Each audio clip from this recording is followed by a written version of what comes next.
देखिए आज की क्लास में हम लोग करेंगे मूल अधिकार। ठीक है, तो इससे पहले हम लोग देखे थे नागरिकता, उसके बाद उससे पहले देखे थे क्या, यूनियन एंड इट्स टेरिटरी। तो चैप्टर 1 यानी कि भाग 1 में क्या था, यूनियन एंड इट्स टेरिटरी था। भाग 2 में सिटीजनशिप था। और आज हम लोग देखेंगे चैप्टर 3 यानी कि भाग 3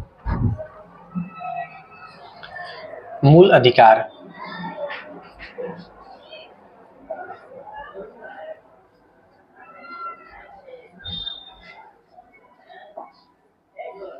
ठीक है, यह आर्टिकल कितना से कितना तक है, 12 से लेकर 35 तक है। क्लियर इतना?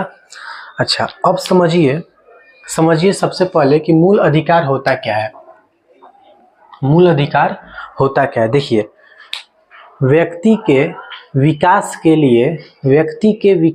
लिए जो अधिकार दिया जाता है, व्यक्ति के विकास के लिए जो अधिकार दिया जाता है उसे क्या कहते हैं, मूल अधिकार कहते हैं। फिर से समझिए, व्यक्ति के विकास के लिए जो अधिकार दिया जाता है उसी को क्या कहते हैं, मूल अधिकार कहते हैं। अभी बस इतना ही समझिए। इसमें मूल अधिकार में 12 से लेकर 35 तक आता है, यानी कि अनुच्छेद 12 से लेकर अनुच्छेद 35 तक मूल अधिकार में रखते हैं। यह भाग 3 में आता है। ठीक है, भाग 3 में क्या आता है, मूल अधिकार कितना से कितना तक, 12 से लेकर 35 तक। ठीक है, अब समझिए, मूल अधिकार को फ्रेंच भाषा में मैग्ना कार्टा कहा जाता है। मूल अधिकार को फ्रेंच भाषा में क्या कहा जाता है, मैग्ना कार्टा। मूल अधिकार को फ्रेंच भाषा में मैग्ना कार्टा कहा जाता है। मूल अधिकार हमारा क्या है, नैसर्गिक अधिकार है। नैसर्गिक अधिकार, नैसर्गिक अधिकार का मतलब क्या होता है, इसका मतलब हुआ कि यह जो अधिकार है, यह जो मूल अधिकार है, यह हमें जन्म से ही मिल जाता है। यह अधिकार हमें क्या होता है, जन्म से ही मिल जाता है। लेकिन नागरिकता जो था वह हमें जन्म से नहीं मिलता था, वह 18 साल होने के बाद ही नागरिकता मिलता था। लेकिन यह जो है मूल अधिकार हमें जन्म से ही मिल जाता है, इसीलिए इसको कहते हैं नैसर्गिक। मूल अधिकार को क्या कहते हैं, नैसर्गिक अधिकार। ठीक है, अच्छा, मूल अधिकार क्या नैसर्गिक अधिकार है? हाँ, मूल अधिकार क्या है, नैसर्गिक अधिकार है। अब समझिए, अगर मान लीजिए हमारा मूल अधिकार, कोई मान लीजिए ऐसा कभी इशू आता है कि मूल अधिकार को कुछ समय के लिए सस्पेंड करना पड़े, कुछ मूल अधिकार को कुछ समय के लिए सस्पेंड करना पड़े, तो यह पावर किसमें है, क्या राष्ट्रपति में, संसद में, या फिर सुप्रीम कोर्ट, हाई कोर्ट? तो यह पावर किसमें है, प्रेसिडेंट यानी कि राष्ट्रपति में। किसमें? प्रेसिडेंट में। यानी कि कुछ समय के लिए इसे स्टॉप करना यानी कि सस्पेंड करना कौन कर सकता है, मूल अधिकार को कुछ समय के लिए सस्पेंड कौन कर सकता है, राष्ट्रपति यानी कि प्रेसिडेंट। ठीक है, अच्छा, अब समझिए, मूल अधिकार को मान लीजिए अगर कोई ऐसा मूल अधिकार है जिसके कारण भारत के लोगों को थोड़ा प्रॉब्लम हो रहा है, तो सरकार यानी कि वह क्या चाहेगी, वह उसको हमेशा के लिए अगर खत्म करना चाहेगी, तो यह किसके पास पावर है, यह पावर है संसद के पास। यानी कि एक लाइन में खत्म, हमेशा के लिए खत्म कौन कर सकता है, हमेशा के लिए खत्म कर सकता है संसद। कुछ समय के लिए कौन खत्म कर सकता है, प्रेसिडेंट यानी कि राष्ट्रपति। क्लियर इतना? मूल अधिकार को नैसर्गिक अधिकार भी कहा जाता है। मूल अधिकार का फ्रेंच लैंग्वेज में क्या कहा जाता है, मैग्ना कार्टा। क्लियर इतना? अच्छा, अब समझिए, मूल अधिकार का रक्षक, मान लीजिए हमसे कोई हमारा मूल अधिकार छीन लेता है, तो हम क्या करेंगे, हम डायरेक्ट कहाँ जा सकते हैं, सुप्रीम कोर्ट। कहाँ जा सकते हैं, डायरेक्ट सुप्रीम कोर्ट। लेकिन अगर मान लीजिए ऐसा कोई मुकदमा है, तो हम पहले कहाँ जाएंगे, डिस्ट्रिक्ट कोर्ट जाएंगे, उसके बाद हाई कोर्ट जाएंगे, उसके बाद कहाँ जाएंगे, सुप्रीम कोर्ट। ठीक है, सबसे पहले डिस्ट्रिक्ट कोर्ट, हाई कोर्ट, उसके बाद सुप्रीम कोर्ट। लेकिन अगर कोई हमारा मूल अधिकार ही छीन लेता है, तो हम कहाँ जा सकते हैं, डायरेक्ट हम इन सभी को पास करके कहाँ जा सकते हैं, डायरेक्ट हम इन सभी को टेक ओवर करके डायरेक्ट हम चल जाएंगे कहाँ, सुप्रीम कोर्ट। क्लियर इतना? तो ये मूल अधिकार का रक्षक किसे कहा गया, सुप्रीम कोर्ट और हाई कोर्ट, हाई कोर्ट और सुप्रीम कोर्ट, सुप्रीम कोर्ट और हाई कोर्ट, ये दोनों याद रखिएगा। मूल अधिकार का रक्षक सुप्रीम कोर्ट और हाई कोर्ट। मूल अधिकार को सस्पेंड कौन कर सकता है? राष्ट्रपति। मूल अधिकार को हमेशा के लिए कौन, मतलब कोई मूल अधिकार को हमेशा के लिए हटाने में पावर किसका है सबसे ज्यादा? संसद हटा सकता है, ठीक है। रक्षा कौन कर सकता है? सुप्रीम कोर्ट और हाई कोर्ट। मूल अधिकार नैसर्गिक अधिकार है या फिर नहीं है? अब आइए यहाँ पर देखिए, मूल अधिकार कहाँ से लिया गया? अमेरिका से लिया गया। हाँ, मूल अधिकार हमारा जो है वह कहाँ से लिया गया है? अमेरिका से लिया गया है। मूल अधिकार कहाँ से लिया गया है? अमेरिका से लिया गया, यानी कि यूएस है, ठीक है। मूल अधिकार हमारा कैसा अधिकार है? नैसर्गिक अधिकार है।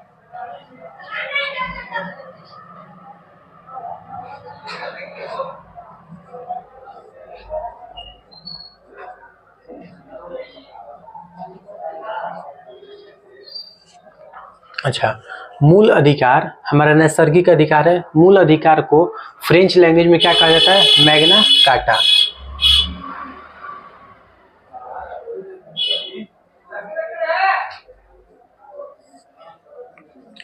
और आगे रक्षा इसका कौन करता है? Supreme court plus high court. Permanent के लिए कौन इसको हटा सकता है? तो संसद।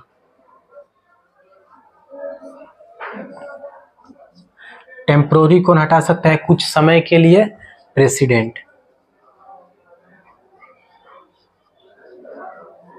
ठीक है। अब देखिए 12,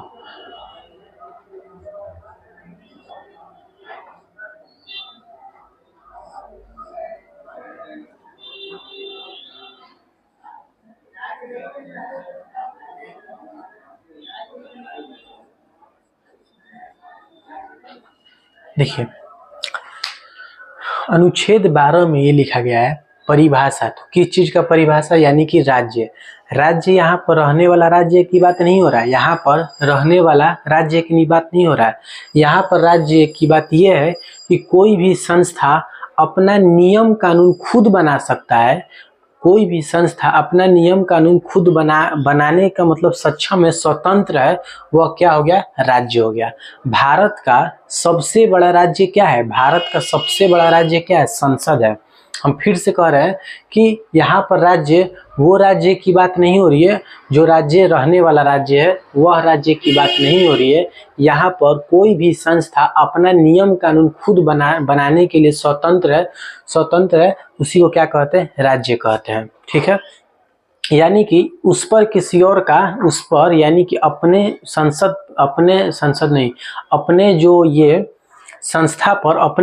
पर किसी और का नियम कानून न चले, उसी को क्या कहते हैं? राज्य कहते हैं। तो भारत का सबसे बड़ा राज्य क्या है? संसद है, ठीक है। तो परिभाषा में यही लिखा गया है। अब देखिए 13, अनुच्छेद 13 में लिखा गया है अल्पीकरण।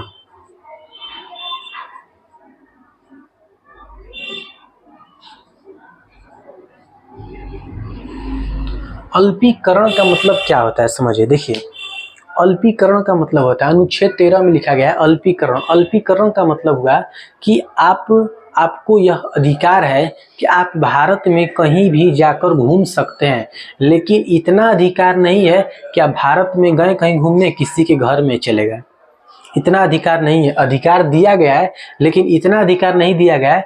आप घूमिए, लेकिन इतना अधिकार नहीं है कि आप किसी के घर में चले जाएंगे, किसी के प्राइवेसी नहीं करना है, ठीक है। तो अनुच्छेद 13 में अल्पीकरण यानी कि भारत में घूमने की आजादी है, लिमिट में।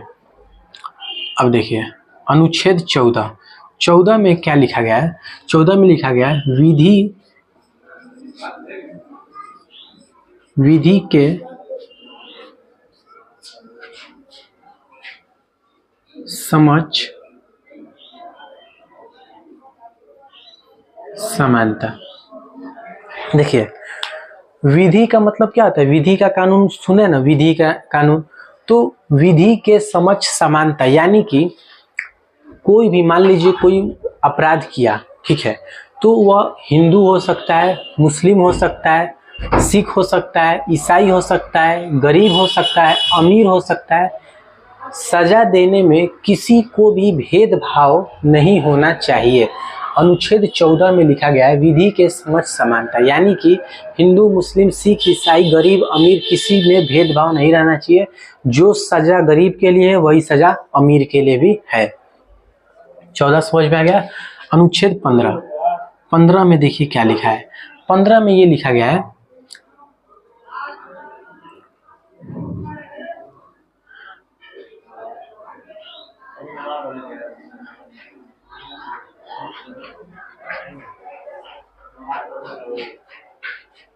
देखिए अनुच्छेद 15 में लिखा गया है जाति, धर्म,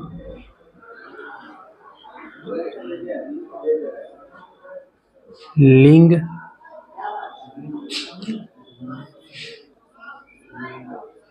जन्म स्थान। ठीक है, देखिए अनुच्छेद 15 में लिखा गया है कि जाति, धर्म, लिंग, जन्म स्थान, इन सभी में से किसी पर भी भेदभाव नहीं होना चाहिए। यानी कि जाति को लेकर कोई भेदभाव नहीं होना चाहिए कि तुम्हारा नीच जाति का है तुम हमसे दूर रहो, हम ऊंचे जाति के हम इधर रहेंगे तुम उधर रहो। जाति को लेकर अगर भेदभाव करने पर पकड़े गए तो सजा होगी। धर्म, हिंदू धर्म से दूर रहो, मुस्लिम धर्म से दूर रहो, सिख धर्म से दूर रहो, ईसाई धर्म से दूर रहो, ये सब नहीं होना चाहिए। लिंग, लड़की और लड़का यानी कि महिला और पुरुष में भेदभाव नहीं होना चाहिए। जन्म स्थान, अगर स्थान मान लीजिए किसी का जन्म हुआ है किसी स्थान पर, मान लीजिए किसी राज्य, ऐसा राज्य है जो उस राज्य के बारे में लोग गलत बोलते हैं, तो उस राज्य से उसको इंडिकेट कर कर गलत नहीं बोलना है, यानी कि उसे उस राज्य से इंडिकेट कर कर गलत नहीं बोल सकते हैं। तो 15 हो गया। अब 16 में क्या है, लोक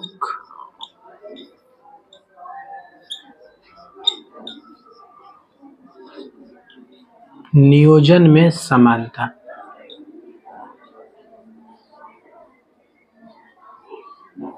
देखिए ये क्या है, अनुच्छेद 16 में लिखा गया है लोक नियोजन में समानता। लोक का मतलब होता है सरकारी, नियोजन का मतलब होता है सरकारी नौकरी। देखिए सरकारी नौकरी में भी कोई भेदभाव नहीं होगा। ये नहीं है कि हम उच्च जाति के हैं तो हमको सरकारी नौकरी मिलना चाहिए, हम नीची जाति से तो हमको नहीं मिलेगा, ऐसा नहीं है। सबको सरकारी नौकरी मिलेगी। वो अलग बात है आरक्षण की वजह से थोड़ा कम थोड़ा ज़्यादा का है, अब तो आरक्षण सबको बराबर हो गया है। 17 में ये है अनटचेबिलिटी।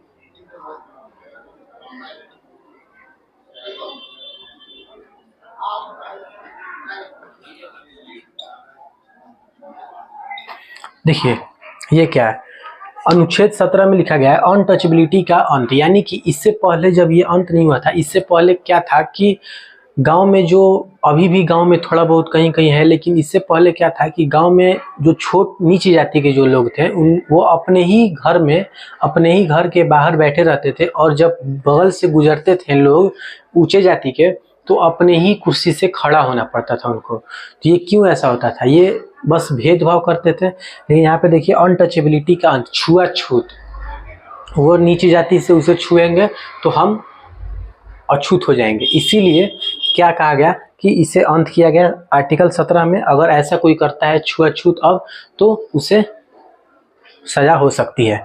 अब यहाँ पर यह है कि ऐसा नहीं है कि आपको कोरोना हुआ है आप कह रहे हैं कि हमें टच नहीं हो रहे तुम, चला गया केस करना, ऐसा नहीं है। जाति धर्म के आधार पर अगर कोई ऐसा करता है जाति के धर्म पर तो ऐसा माना जाएगा।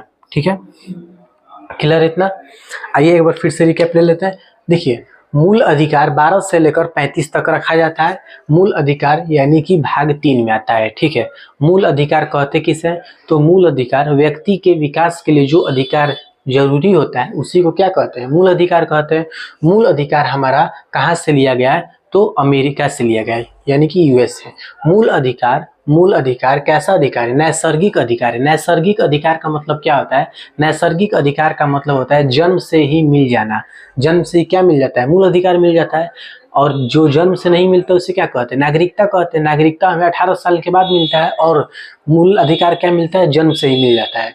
मैग्ना कार्टा, मूल अधिकार मूल अधिकार को फ्रेंच भाषा में मैग्ना कार्टा कहा जाता है। अगर मैग्ना कार्टा आ गया तो इसका मतलब किसका बात हो रहा है? मूल अधिकार का बात हो रहा है।